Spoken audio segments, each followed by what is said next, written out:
All right, so before I begin my lecture for today, I just want to offer two sets of comments by way of a preface. The first is in regards to the final exam. I've sent out several email messages over the last few weeks, and I just want to reiterate for the last time what you should expect. So the exam will be emailed to you this afternoon at approximately 2 p.m.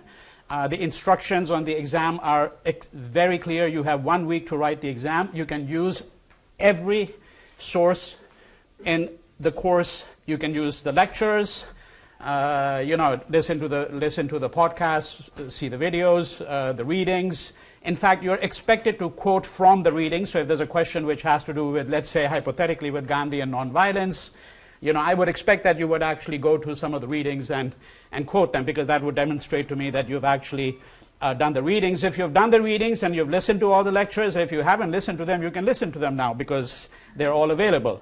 You should be in a position to be able to answer the questions without any difficulty. They're all essay questions. The instructions are very clear. I just want to reiterate that please do not send me a PDF document. Send me a Word document, and it should be in Times New Roman 12. That's the standard academic font. But all the instructions are just extremely clear and precise, so you won't have any difficulty at all. All right? Now, I had also mentioned in a previous email, one I sent to you yesterday, that once I have emailed the exam to you, I cannot entertain any questions about the exam or about the subject matter of the course. So if you want to see me after class today, I'm happy to go out informally, for lunch with whoever is interested, and we can talk about matters related to the course or anything else. Okay? Any questions? Yes. What's that? Sorry? Yeah, it's mentioned in the instructions, but you don't have to worry about it too much. I'm not going to take out points if the method of citation is not correct. That's a standard. So you use my book, let's say Lal, so you just say Lal of cricket, right? That's short title, comma, page 25. That's adequate. I know what you're using. Yeah. All right. But we don't need bibliographies, anything of that sort. 2 to 3 pages for each answer. You're going to answer 4 questions. So it's going to be roughly about 10 pages, let's say roughly double spaced. Everything is double spaced. Yeah. Okay? Yes? Did you say it's going to be 3 questions in the earlier What's that, sorry? I thought we have to answer 3 questions. Isn't that what you said? You're going to get 6 questions, and you're going to answer 4 out of those 6. Yeah. Yeah. Okay? Yeah. Divided into 3 groups of 2 questions each. But it's all mentioned, again, explicitly. Yeah.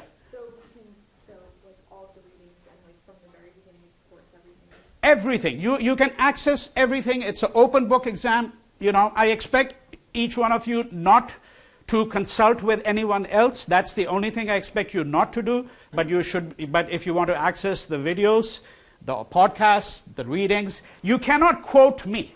You cannot say, you listen to a lecture and then you quote that verbatim. You cannot do that. You cannot cite Lal lecture of April 12th.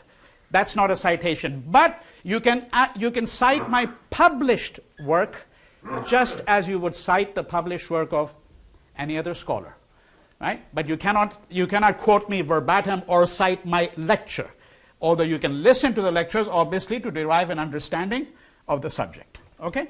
Any other questions pertaining to the exam? All right. The second thing I want to mention very briefly is I want to make a reference to the events of yesterday. You have all received from the Executive Vice Chancellor and from the Chancellor messages expressing their sadness, of course, at what had happened.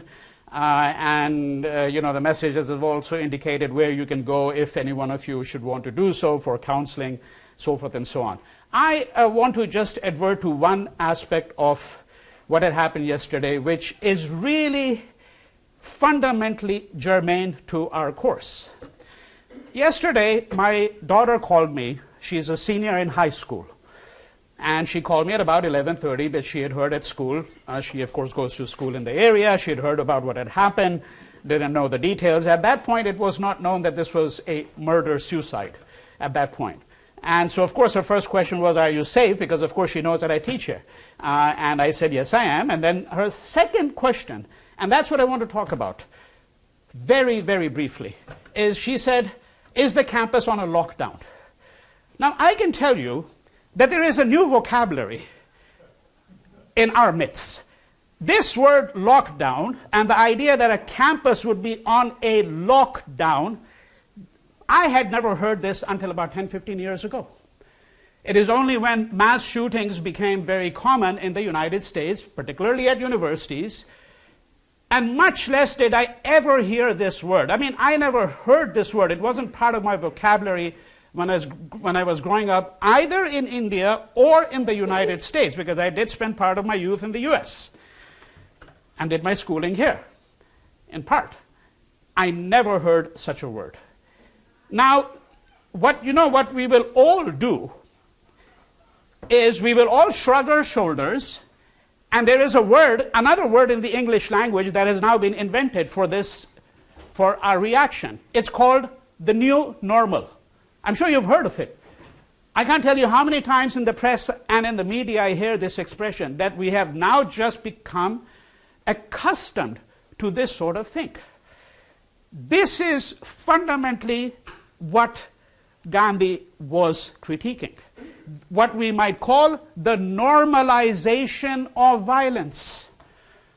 I mean, I want to know, yes, of course, I am grateful, as indeed I'm sure everyone else in this room is, to the law enforcement agencies for securing our campus after the fact, right? But I want to know, what is it that warranted 500 officers on campus and the FBI? The FBI. I'm not making it up. This is all in the press. The FBI was called in. Because I can tell you, there was immediately a suspicion. Nobody will say that. There was a suspicion. Shooting, Muslim terrorists. Immediately there is that lurking suspicion in someone's mind, right? You see, this is the standard procedure that the nation state now uses. Overwhelming force. I mean, you see the images, it's exactly how it is. What are 500 people with machine guns doing on a university campus? And why is it that no one is going to talk about that? Right? This is the normalization of violence that we have to be extremely wary about. It is the debasement of a civilization and the debasement of language. I want you to read an essay at some point at your luxury. It will merit your time, by George Orwell, called The Politics of the English Language, where he talked about how in the 1920s, villages in India were being attacked by air. By air. Bombs were being dropped by air. And you know what the word that was used, what was the word that was used by British officials? It was called pacification. You pacify a people. How do you pacify them? You drop bombs on them. What is the root of the word pacification? It's from the Latin pax, which means peace. So we bring war, right? We bring war to people and then we call it peace. This is the phenomenon fundamentally that we are talking about here. All right? And I'm suggesting to you, using my daughter's own example, the fact that this has now become part of the unthinking vocabulary of this generation is, I think, actually the greater tragedy in some ways. And we have to think about the implications of that, Now, to help us think through some of the implications, I want to go back to what I had been talking to you about in my previous lecture. Let me just very briefly reiterate. I was talking to you about the differences between a nation state, and civilization. And as you may recall, I had said that the question that was posed, what is a nation, by Ernest Renan, many others have posed it since then, is a question that is still in our midst. And many definitions have been offered of what is a nation. None of them is wholly satisfactory. People who have a shared language, a shared religion, and we have falsified all of these. We have seen that that's not really the case. It wouldn't explain, for example, what makes India a nation. There are Hindus, there are Muslims, there are Christians, and there are Buddhists. Shared ethnicity or racial characteristics, partially shared history, right? Partially shared history of oppression. or memories of oppression. That sometimes is the sharpest way to define a nation. People who feel that, hey, we have a history, and this history is defined by our understanding of the oppression from which we became liberated, or the oppression that we are still fighting. That is what, of course, explains in part the kind of solidarity that Palestinians might feel for each other, right? But then we said that there is another entity, it's called a nation state, which is a relatively new entity in history. We have not always had nation states. You know, if you look at ancient Greece, what we were talking about, people like Plato wrote about what was called the city-state. Athens was a city-state, right? And then, of course, there were things like empires, the Ottoman Empire, the Mughal Empire, the Roman Empire, right?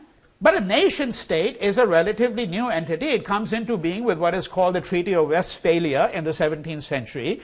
And the first nation-states that really emerged were, of course, in Europe. And one of the things that I've tried to point to you is that the process of building a nation-state is, in fact, a very bloody process, because you have to, in fact, homogenize the subjects of the nation-state, right? Homogeneous subjects. Yes, Christopher. So would you say a nation is it people, or is it like an artificial construct? No, it's a construct. It's a political construct. It's a way in which people in modern times have agreed to define themselves as part of a political community. Question is, why does a political community take that particular form, right? So a nation state has defined borders, and as I've already discussed before, it has enforcement mechanisms, which include everything from surveillance, border control, guards at the border, right? Of course, having a standing army to protect your borders, and a nation state claims a legitimate monopoly on deployment of violence. You saw that yesterday, by the way. The fact that there are 500 officers there, all of them wielding weapons, including machine guns, right? This is, quote, the legitimate deployment of violence, right? Whereas the violence by the other actors is not legitimate, right? So a nation state claims a legitimate monopoly on the deployment of violence. And it is associated with instrumentalities of governance and surveillance, such as, for example, so that you have a better understanding of these things, such as the census.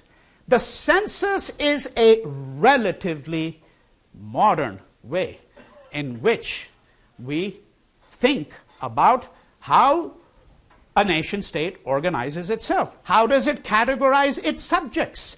It divides them into such things as male, female, white, black. Of course, then you can keep on adding the categories, right? So if you look at the early censuses, they're not going to have categories called Asian Indian. Now there is a category called Asian Indian for people like myself, right? But this is how a census will continue. So what is a census? It's a way of counting people. But the fact that we live in a world where we ought to be counted, or the state thinks we need to be counted, is again a relatively recent phenomenon in world history. Nowhere does a census have a history, really, officially what we would call a census, that goes back to more than 100, 150 years. Of course, there were ways in which earlier empires were interested in knowing how many subjects they had, roughly, right? But what a census does is it actually creates categories. And this is one of the reasons why I gave you that article, which is in my book, on the hijras, the eunuchs, as they're known. I mean, it's not really an appropriate, category, a term, translation, because who are these people, right? And typically what a census did. And in fact, most government forms do that. Now, of course, they're beginning to revise some of them in some countries. But typically, when you were asked your gender, you were given only two choices, male or female, right? Male or female. Now, what if you said you were both? Similarly, when they asked you for your religion, they asked you to take off a box. Hindu, Muslim, Buddhist, Christian, if you were in India, right? Etc., etc. Well, what if you said that you were both? What if you thought of yourself as both Hindu and Muslim? And in fact, 11% of all communities in India, according to the most recent study under this huge project called People of India, I'm talking about a very recent, 11% of all religious communities in India define themselves as not exclusive. They say we have multiple religious identities. See, so what a census does is it forces you to adopt an identity, an exclusive category that may not be yours. And I am saying a census is an illustration of one of these modalities or instrumentalities of governance, right? These are the kinds of things that a nation state does and that help us understand what is a nation state. And then finally we come to this entity called a civilization, right? So what is a civilization?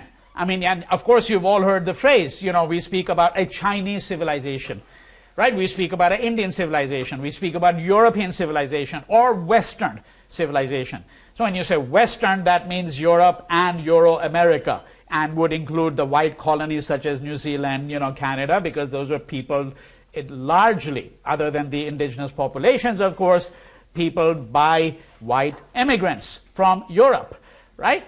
But we don't say, by the way, Bulgarian civilization, right? So a civilization is a large entity. Within that civilization, there may be many different cultures. European civilization. You wouldn't really hear the phrase Romanian civilization. You'd hear the phrase Romanian culture or Bulgarian culture or Polish culture, right? Because the understanding is that these are all different cultures within something that you might call European civilization, right?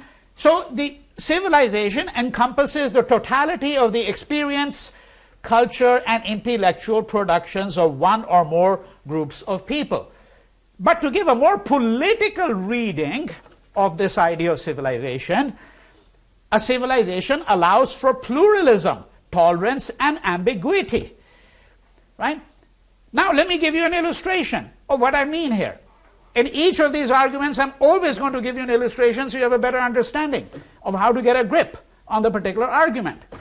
Let's take the history, very briefly for a minute, the history of anti-Semitism and the history of Jews, right? Now, the most ferocious onslaught that we know of in history against Jews occurred in Nazi Germany, right? But remember that Germany was also supposed to be the cradle of Western civilization in many ways. I mean, the people who were witnessing this and were revolted by it were asking themselves, how did the land of Goethe, the supreme figure of Western humanism, I mean, if you haven't read Faust, read it sometime, right? How did the land of Beethoven, Schubert, Mozart, how did this land produce this kind of atrocity? That was a question. Right? And I'm giving you only four names here. I could give you 500 names. You know, a litany of figures who have helped to define Western classical music, literature, philosophy. Right? How did this same land produce this? Right? Now, on the other hand, what do we find? We find that if you go to Ottoman Empire. Now, I am not going to suggest for a moment that the Jews in the Ottoman Empire were treated as first-class citizens. I'm not saying that. That's why I want to suggest that you can have pluralism, tolerance, and ambiguity, but this does not mean that there may not still be inequalities and hierarchies. There was a hierarchy there, for sure. However, there was also pluralism and tolerance. You know, when the example I give very often, from a recent study by Mark Mazower, M-A-Z-O-W-E-R, the book is called Salonika. It's a history of Salonika, which is in the Greek islands. All right? And Salonika has had a wonderfully multicultural kind of history. History of ecumenism and pluralism. Now, when the Nazis conquered that part of the world in World War II, and they came into Salonika, it's also called Thessalonica, okay? When they came into Salonika, the first question the Nazi commander asked the local leaders was, where is the Jewish ghetto? And everybody said, what ghetto? There is no ghetto. And he said, that cannot be. If there have to be Jews, there have to be a ghetto. Because in advanced Europe, in the advanced capitals of Europe, very often Jews were forced into ghettos. But that is not how they lived in Salonika. In Salonika, a synagogue, an Orthodox church, a Greek church, a Catholic church, they might be existing cheek by jowl, side by side on the same street. There was integration. Now, integration doesn't mean that everybody was treated equally. But on the other hand, you did not have this problem that has been a characteristic problem in the history of Western civilization. The inability to deal with the other in some fundamental sense. You know, and thus, of course, you have ghettos and you have extermination camps. I mean, the extermination camp was not invented in India or China or Japan or Africa. It was invented by the Europeans in the Boer War, right? So what am I suggesting here? What I'm suggesting is that civilizations, the Ottoman Empire was a civilization. It was a civilization. These civilizations have the capacity to deal with difference. They allow room for ambiguity, okay? And I want to suggest to you now that the fundamental problem in India today is going to be how we view the tussle between India, the concept of India, the idea of India as a nation state, which is something that is quite recent, goes back to 1947. That's when India became a nation state, right? And the idea of India as a civilization, which has a history that goes back, of course, a few thousand years, right? And again, let me insist, I am not drawing a picture where I'm suggesting that there were no inequalities, right, in the Indian past, that Indian civilization may not have created its own hierarchies of oppression, so forth and so on. But nonetheless, I'm saying that a civilization is an entity that allows room for pluralism, ecumenism, ambiguity, tolerance. All right? But let me give you some illustrations. And this is, again, why you've been assigned chapters from my book, right? So one of the chapters I have in this book is the pursuit of records by Indians in the Guinness Book of Records. It is almost a comical story, frankly. And sometimes it is these little things that we have to think about. About 20, 25 years ago, I started noticing in major Indian newspapers, you would have these little news items on the front page. Indian gets into the Guinness Book of Records with the longest fingernails in the world. The longest beard in the world, the longest mustache in the world, right? It's just like, and you know, so I got really intrigued. I started collecting these. I started cutting them out. And I accumulated over 200 such stories. And then I wrote a letter to the headquarters in London of the Guinness Book of Records. And they told me 20% of all the correspondence they get is from Indians, claiming to have established records for this or that thing. The longest distance you can throw an egg, okay? How long you can stand on one leg, okay? There are records for that, believe me. Indians hold most of these records. Right? The oddest things in the world that you can think of, right? So why are we so keen as a people? Why are we rushing headlong to get ourselves inscribed in something called the Guinness Book of Records with the most absurd things that you can think about in your life, right? I mean, why would you want to stand on one leg for 8 years? Right? 8 years. Why would you want to do that? Right? Just so that you can get your name inscribed in this record. Now, on the other hand, consider this. The Olympics, the world's biggest sports event, right? Of course, the Americans think the NFL is the biggest. You know how America is always a land of exceptionalism, right? So, you know, NFL, NBA, you know, that's what they're worried about, concerned about. Now, but we know the two biggest sporting events in the world are the World Cup. And when I say the World Cup, and everybody in Europe knows automatically, it means, of course, soccer or football, right? And then, of course, the Olympics. Now, India is a country of 1.3 billion. And I can tell you, in every single Olympics, every 4 years, Kenya and Ethiopia win far more medals than India. although their population is a fraction of what the population of India is. And you know what happens? Every 4 years, you have to read the newspapers in India. There is this convulsion, okay, that the country goes through. The beating of the chest. Why do we as a people, I cannot tell you how many articles have been published. Why is it that we as a people cannot win a single medal? We're 1.3 billion. We should be at least number 2 on the medals table. We're like number 80. I mean, there are countries you've never heard of. Burundi, okay, Bhutan, which sometimes get more medals than India. And you know then what the Indian middle class goes through, this enormous anxiety, beating of the chest, right? Self-flagellation. Maybe we're not masculine enough. Maybe we don't spend enough money on sports. You know, maybe our sports circles are all corrupted. You know, there are all these explanations. There is an anxiety. We have to understand the roots of this anxiety, because this is how people in the modern age, it's pathetic narrative about modernity. This is how countries feel and people feel that they get validated, right? How many medals have you won? How many prizes have you won? Well, there's so many prizes nowadays that every Tom, Dick, and Harry is eventually going to end up getting a prize. I mean, that's part of the problem. But this is how you seek validation from someone else, from the West, and someone else always means the West.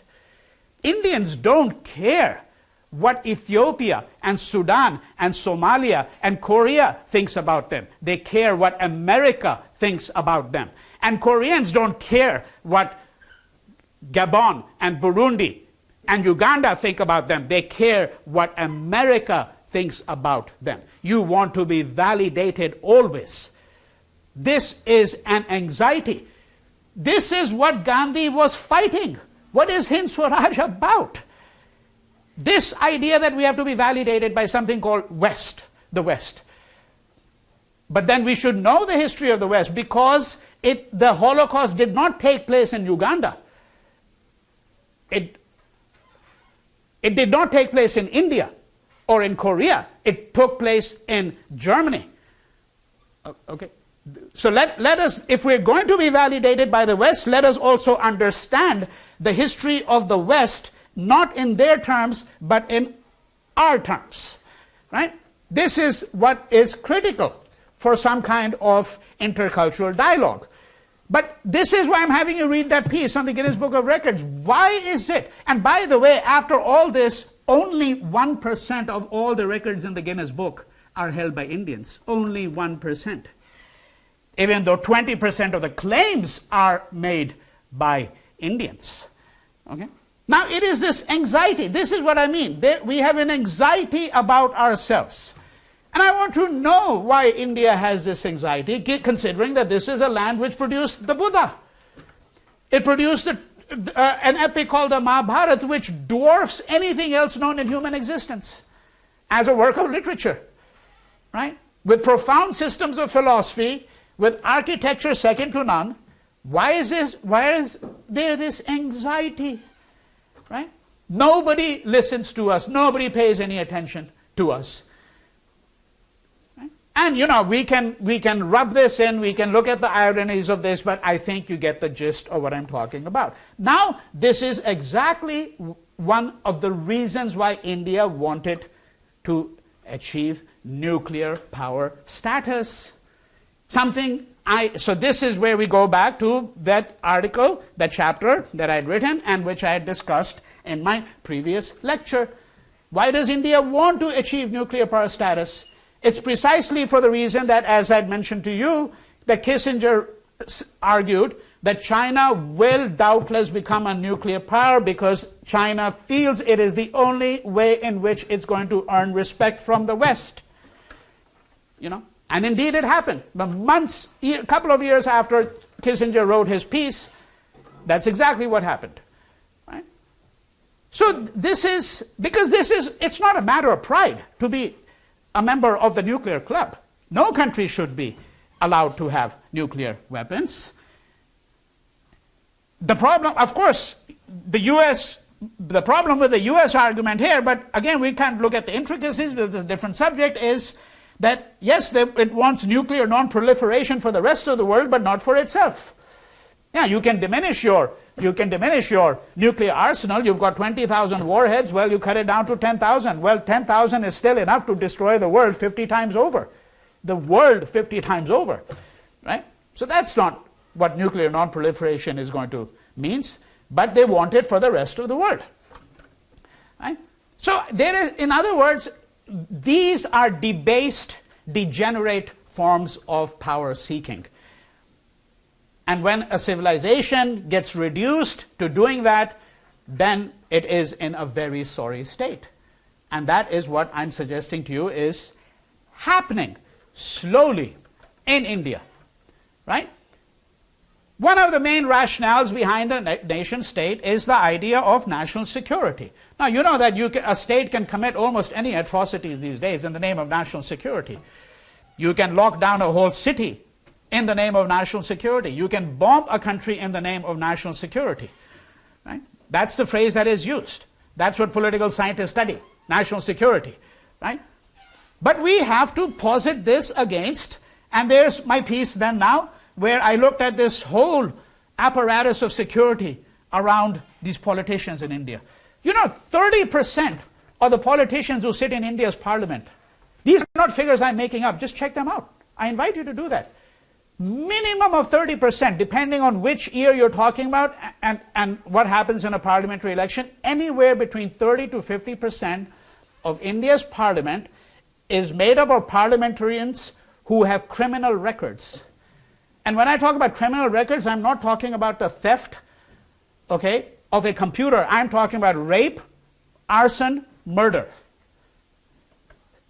These are people who are sitting in India's parliament, 30 to 50%, right? And it is their security that the state is spending all this money on. If you read that article, this bloke who's walking around, minister so-and-so, and he's got 10 guards around him. What about the security of the people? And when I say security of the people, I'm not talking about physical security. I'm not talking about the security of myself and all of you on a campus. You feel secure when you are certain that you have a roof over your head, that you have money to feed yourself and your children, that you have access to medical care when you need it. That is the web of security. That ought to be the right of every person. That is the security that we need to think about, not national security and the security of politicians. And this is again one reason why Gandhi did not permit security around him. Of course, it made him vulnerable, you know. But he did not permit security around him. He would not have security guards around him, even after a failed attempt 10 days before the actual assassination. Right? These are not simply forms of excess by the state, they're forms of deception. Right? And consequently, you know, when I see all these discussions in the Indian media about the desire to become a superpower, we're going to become one, I mean, it is laughable. It's not only laughable and comical because it is far from any reality that you can think about. I mean, according to official figures in India, 80% of the population of India lives on $2 or less a day. 80%. National Sample Survey statistics, NSS statistics are called. And you're going to become a superpower. But it's not just that. Why does a country want to become a superpower? Right? That's a form of debasement. I believe that Gandhi was helping us think through these things. Now, when I say that the future of India is a tussle between the nation state and civilization, let us take some illustrations. Every nation state has a national anthem. Every nation state. I don't know of one that doesn't. Not only that, but the national anthem is invariably in what you call the national language. The national anthem of the United States is not in German or French or Croatian or Hindi. It is in English. The national anthem of France is in French, right? Now, think about what is happening in India, and I'll explain it. You'll get a very good sense of what are the issues at stake. All right? Number one, India does not have a national language. It does not. The court in India has repeatedly ruled that there is no such thing. It has official languages. It has two official languages. Official language is something very different. Hindi in the Devanagari script, because you can write the language in different scripts, and English.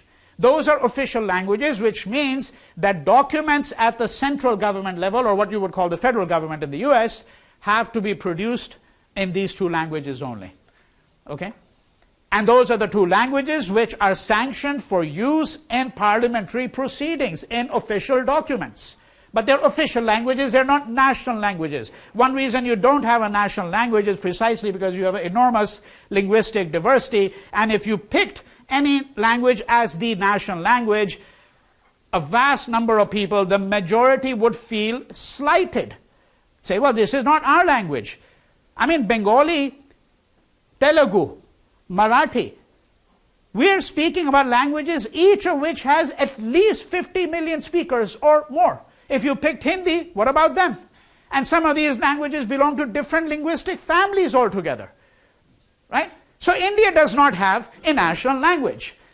Now, does it have a national anthem? Yes and no. And again, it's the only country about which you can say yes and no.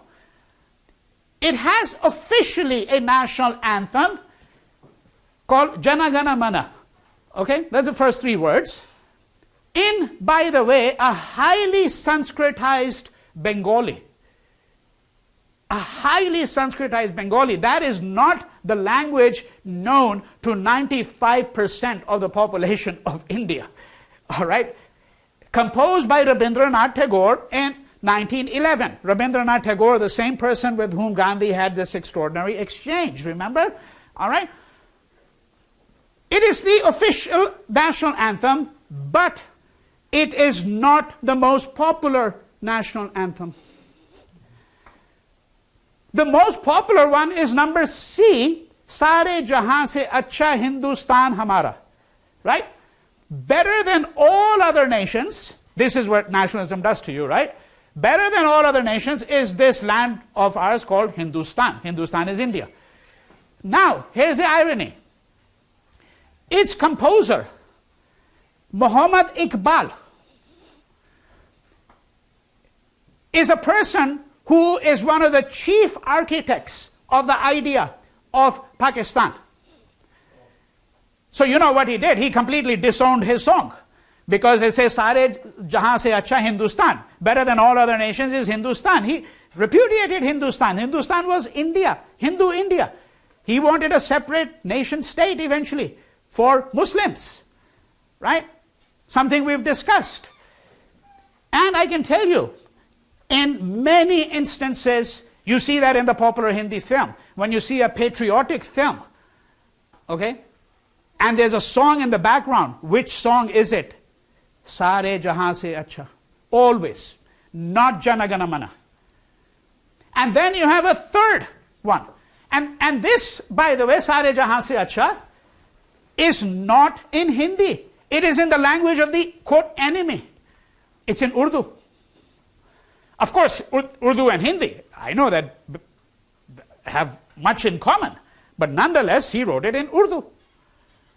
Right? And that's the official language of Pakistan today. Of Pakistan. You look at how the ironies are building up here. Right? And then you have a third one, and there was a lot of competition. So you know what they did? They compromised. So Vande Mataram is now called officially the national song, as opposed to the national anthem. Because there was just too much competition. Which one should we have? Right? And so they just simply parceled it out this way. And Vande Mataram, composed by Bankim Chatterjee in Bengali and Sanskrit. Sanskrit is a language understood by a minuscule, when I say minuscule, I'm talking about like 1,000th of 1% of the population of India will understand Sanskrit today as a spoken language. Right? So now you see what's happening. The Hindu nationalists are just wildly upset about this. Why? They say, what kind of country do we have? Right? We can't even be a proper nation state. A proper nation state has a proper national anthem in the national language. What do they want to do? They want to rubbish all these three. That's what they want to do. They want to throw all of these aside, create a new national anthem in Hindi. That's what they want to do. See what's happening? You homogenize the people, you homogenize the nation. But what I'm saying to you is, as a civilization, we've been very comfortable. No one has ever really had to try to impress upon us the fact that, hey, the only way to be a proper nation state and be the subjects of a proper nation state is to have a proper national anthem in the national language. Why do we need one? This is the illustration. That is critical to help you understand the difference between an organic kind of plurality that developed in India over centuries, an organic kind of plurality. Organic is very different than when the UCLA administration issues a mandate saying everybody must take, all of you have to do that, you know that, right? All of you must take a diversity course. See, that's not organic. That's an order coming from the top, right? Because then you'll all supposedly all become a bit more tolerant, right? Bit more knowledgeable, you know? To spend 10 weeks studying India or China or whatever it is, and then, you know, yes, you're suddenly now world citizens. This is the politics of plurality, multiculturalism. India had an organic notion of plurality. And what do the nationalists want to do? The Hindu nationalists, they want to now create a nation state that will look like every other nation state. Right? Illustration 2, Hinduism's holy book. What is Hinduism's holy book? It doesn't have a single holy book. That's the problem from the point of view of Hindu nationalism. It's not a problem for me. I'm saying that's the strength of that religion, the strength of that civilization. There have been calls, again, you check it out yourself, read it up. Read up on all of this, right?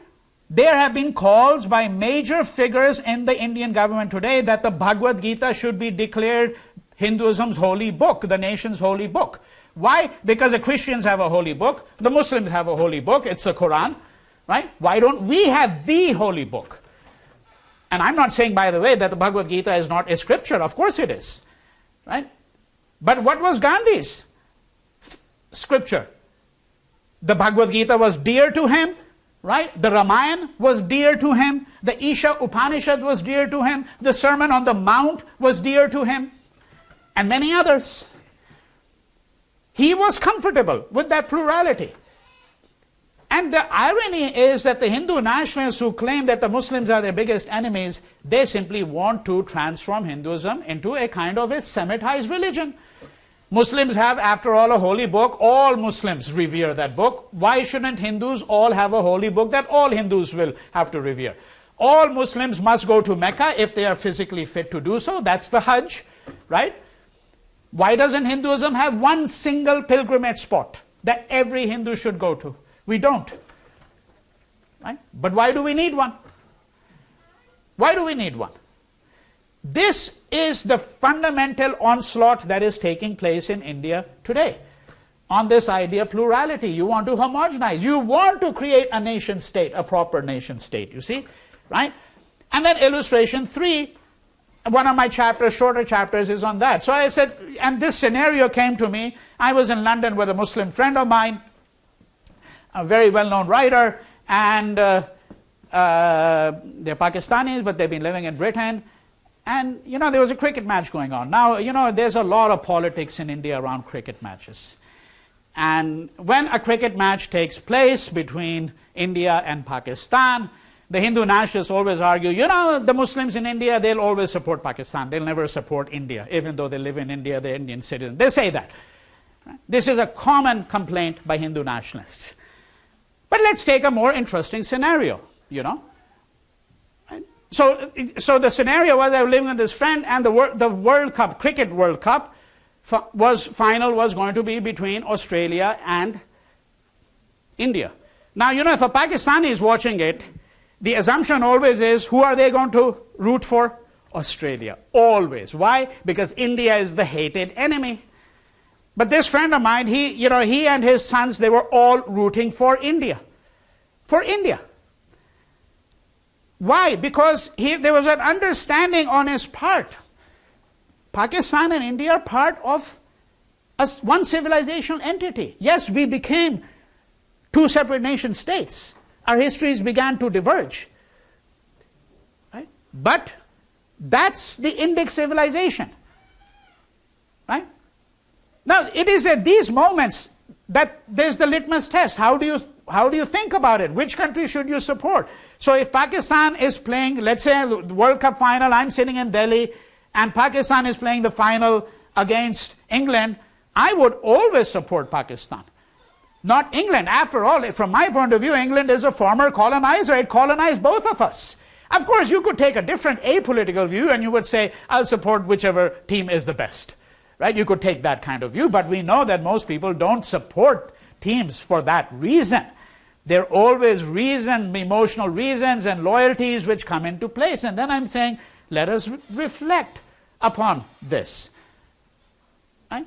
So how we think of entities, nations, nation-states, civilization makes a fundamental difference. In India, it will make all the difference, I want to suggest to you.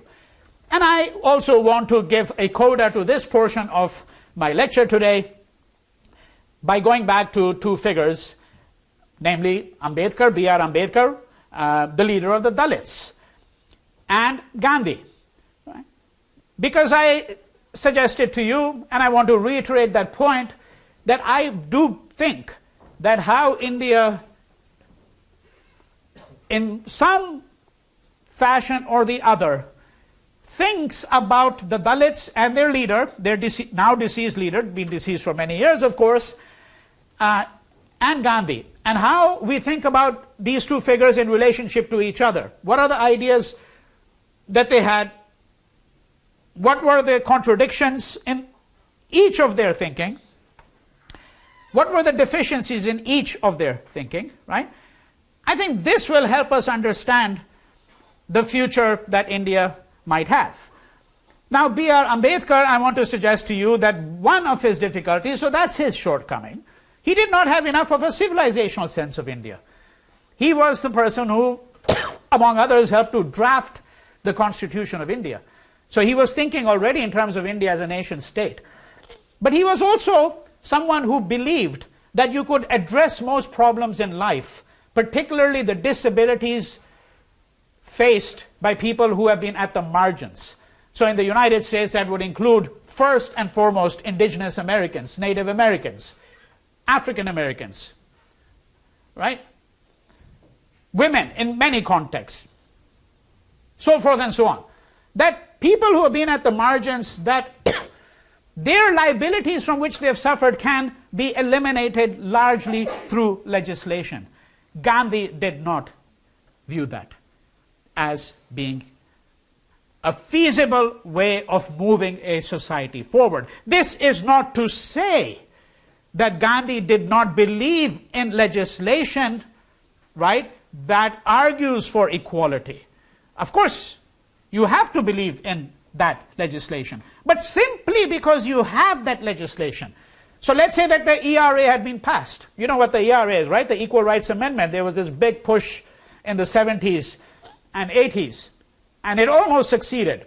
Because officially there is no provision in the US Constitution for equality between men and women as such.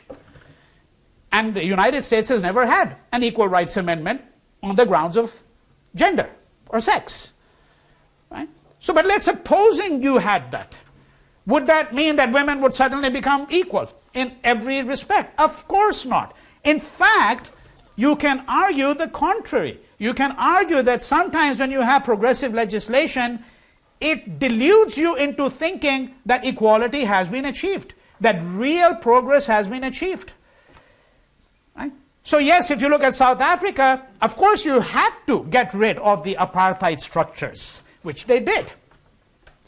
When South Africa became a free democratic state, with the unbanning of the ANC and the release of Nelson Mandela, and then the first free elections, this is all 2 decades ago now, and Mandela, right? And so now South Africa is one of the most progressive constitutions in the world.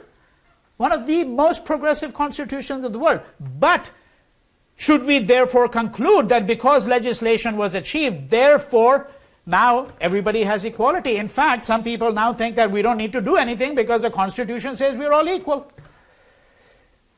And that's why Gandhi always used to say, remember that line from his trial in 1922, affection cannot be manufactured by law.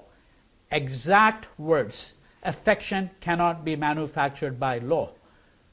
The law can tell me that I'm supposed to treat Stephen here or Christopher, whoever it is, with equality, no matter what color, what's the color of their skin, what their gender is. But the law cannot tell me, and it cannot force me to love them. Right? Affection cannot be manufactured by law. Will we fundamentally change our relationship with black people simply because the Voting Rights Act was passed and the Civil Rights Act was passed? Right? So this is where I think the idea of legislation as a way of achieving reform and change is insufficient.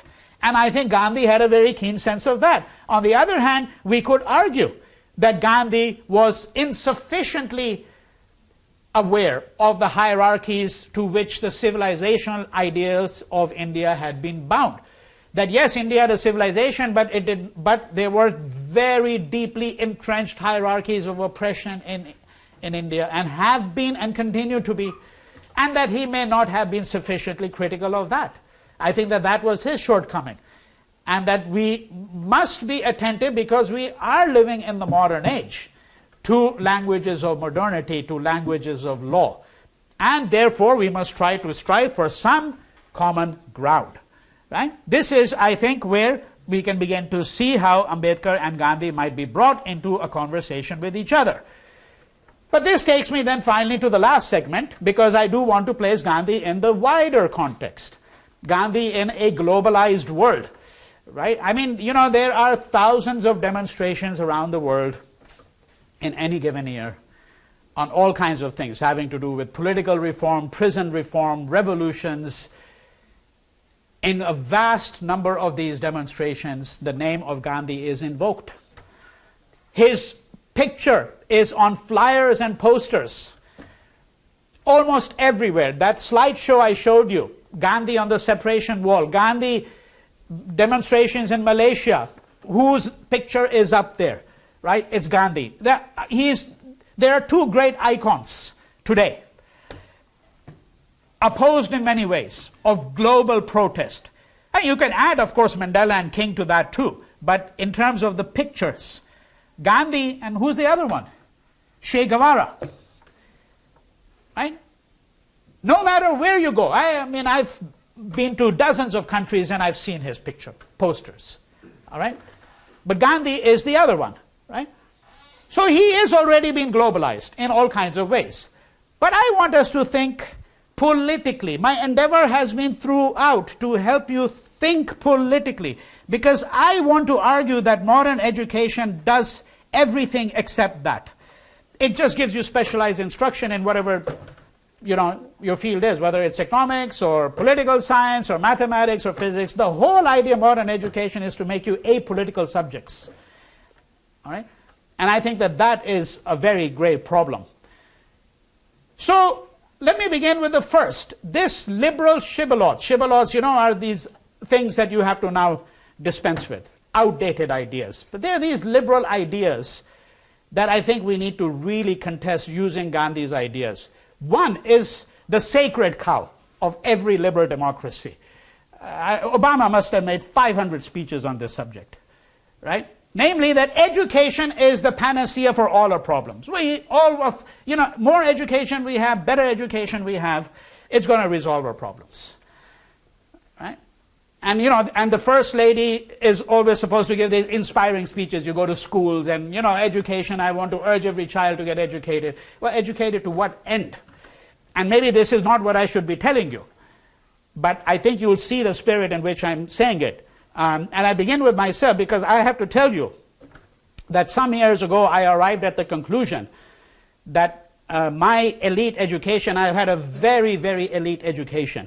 And I've been associated only with the most elite universities my entire adult life, right? I mean, I did my undergraduate and master's at Johns Hopkins. I did a PhD from University of Chicago. Then I taught at Columbia University, and then I came here. And today I feel that I had a grossly deficient and insufficient education, for which in part the institutions are responsible and for which in part I am responsible, you know? These are all institutions, to the ones in my past to which I've cut off all my ties. And I can tell you why. Because I believe that the education that we get today at universities completely cuts us off from what A is our body and an understanding of the materialities of life. I have a huge book collection, but I have no idea how to make a bookshelf, right? I eat like all of you do every day, but the vast majority of you, I am certain, you can come contradict me later on. We don't have enough time for contradictions right now, but the vast majority, I'm sure, have never been to a farm, and you really don't know where your food comes from on the table, okay? Of course, I have a home, and I have no idea how the plumbing really works, because if I had a plumbing problem, I'd have to call a plumber. Now, I am not saying, by the way, that I should be a jack of all trades, and that I should know something about everything. But an education which cuts me off from my hands, right? Which makes me incapable of understanding the idea of labor, physical labor. An education which therefore makes it almost impossible for me to empathize with the working class. That education is a highly deficient education. And I believe that none of the American universities is even remotely addressing this concern. This is a concern that Mohandas Gandhi addressed for the last 30 years of his life. We have not had the opportunity to assess his whole ideas of education, of Talim. Talim is education, basic education as he called it. He said all the children should know, yes, the 3 R's, the reading, writing, arithmetic, but everyone should know how to build things with their hands, should understand where the food on the table comes from. And what do the working class people do? Right? How they lead their lives. And it is no accident. And this is an exact anecdote. And it's been related in many texts, and I want to tell you that anecdote. It is no accident that in the mid-1930s, when Gandhi was visited by a clergyman by the name of Reverend Mott, M-O-T-T, in 1936 at his ashram, he was visited by thousands of people. And this Reverend Mott came to Gandhi and said to Gandhi, I want to have a conversation with you about various things. Gandhi said, fine. So he stayed there for a few days. The last conversation they had, Reverend Mott says, Mr. Gandhi, tell me something. What is it that gives you've led a long life, you've reflected upon the world, you're a renowned world historical figure. What is it that gives you the greatest hope about India today? 1936. And Gandhi says, without any hesitation at all, really, he just pauses for a second, he says, despite all the provocations, the people of India have still adhered to the path of nonviolence. That is what fills me with the greatest hope, despite all the provocations. And then Reverend Mott says, and what is it that fills you with the greatest despair? And these are his exact words. And Gandhi says, what fills me with the greatest despair is the hard-heartedness of the educated. Right? that the educated are the ones who do not learn to empathize with the working class, with the oppressed, with those who have been at the margins. And it is no accident, again, that riots in India, the communal riots, religious violence, well over 95% of it takes place in the most urbanized areas, and the people who support Hindu fundamentalism, as it's called, are largely the educated. Largely the educated. And I can guarantee you that is a situation in almost every country. So we have to really seriously reflect about this liberal shibboleth that education will just resolve, because we'd have to first ask, what do we mean by education? All right? Second, one of the great liberal ideas, again, something that seriously needs to be put into question, and Gandhi put into question. It is almost a part of the assumption of everybody now who believes himself or herself to be liberal, and even not liberal. Almost, if you are educated, you think, yes, the world ought to be more interconnected. And it is more interconnected. Now, frankly, I think we need to seriously take stock of that question. Why do we want to be more interconnected, first, is the question that we need to ask. Right? What does it mean to be interconnected here? Hillary Clinton saying the world is a global village. I mean, what nonsense is that, frankly? Because we'd have to ask ourselves, interconnected means, yes, that America should now be able to go wherever it wants and sell its goods. That's what they are interested in, right? Everybody should be talking to everybody. Well, every nation should be interacting with every nation. Well, what are the conditions of dialogue? That's the first question you have to ask. We are living in a highly unequal world.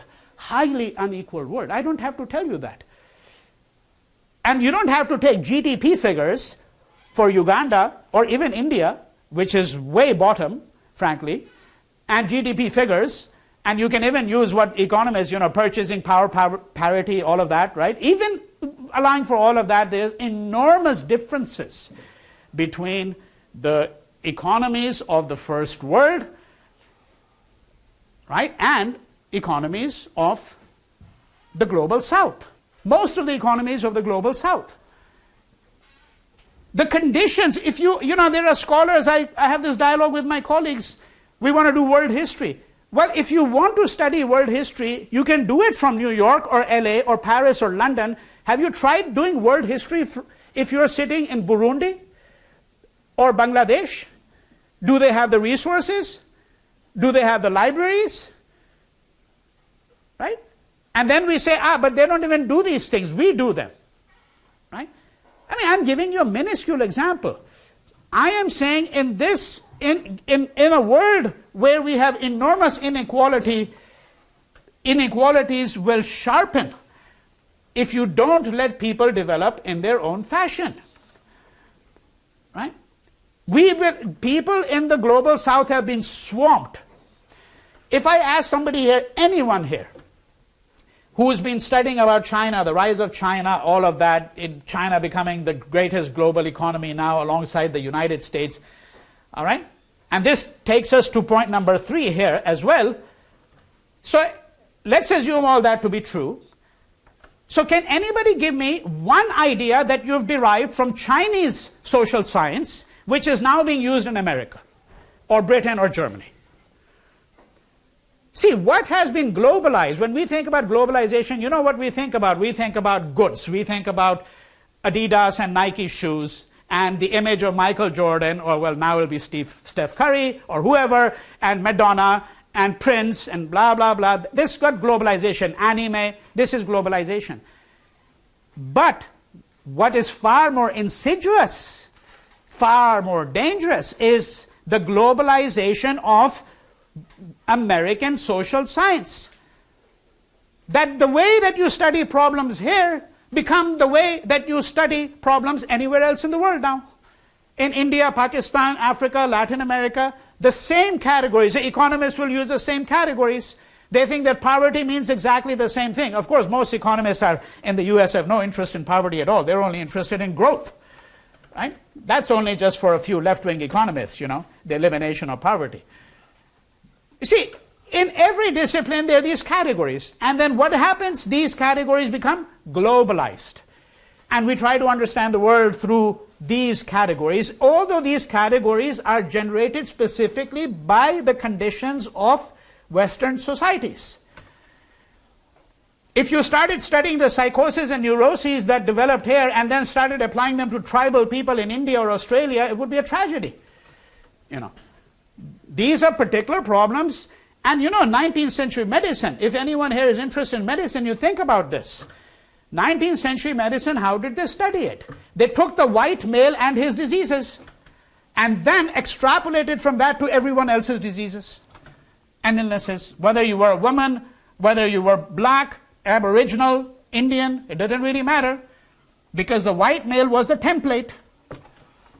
This is what it means to take the categories and then immediately assume they can be used everywhere else. So what has been globalized has been knowledge systems. And this is what Gandhi was contesting, as we have seen with his critique of industrial civilization, with his critique of the nation state, with his critique of modernity. These are not just erratic things that he was engaged upon. And finally, to give you an instance of where all this leads to. You know, in the 60s and early 70s, there was a slogan in the 60s movement. And the movement was very active, of course, on campuses, elsewhere too. Campuses, university campuses were the big site. This was the movement, the student protests. And there were many reasons for that. It was a war in Vietnam. It was also understanding of global inequalities, the Cold War in the background, right? And of course, in the United States, the fact that American cities were burning with racial problems. And the slogan was act locally and think globally.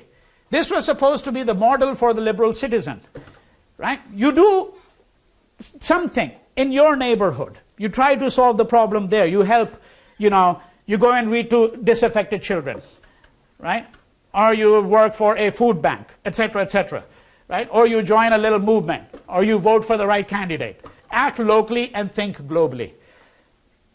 I want to suggest to you in my closing remark that in fact Gandhi suggested we act globally and think locally. What do I mean by that? What I mean by that is to act globally means that it is impossible for me to be sitting here and to be thinking only about the problems of UCLA or Los Angeles. I have to be thinking about climate change, which affects every place in the world. I have to be thinking about the 5 million plus refugees that have come out of Syria. I have to be thinking about the daily bombing in a number of countries, and what's happening in Afghanistan. These are all problems that touch me, affect me, and I have to think about them, and I have to energize myself to do something about them, which could simply mean writing a blog, for example. But to act means to think first also, that yes, we should take the world as our horizon. And as Gandhi said, I want my doors to be open so that fresh air comes from everywhere. But I don't want to be stifled by so much air coming in that I can't breathe at all then. Right? Okay, I'm paraphrasing him. The exact quotation is different. That you want to open yourself up, but you have to also be able to stay to your roots in some fundamental sense. And think locally meant precisely this, that we have to be extremely wary and cautious about the languages in which we understand the world, which have now become dominant. The language of social science, the new normal that I started my lecture with today. Right? So think locally means that we must resist the dominant knowledge systems and the way in which they seek to impose a kind of imperialism upon us. All right. Thank you very much. We're done.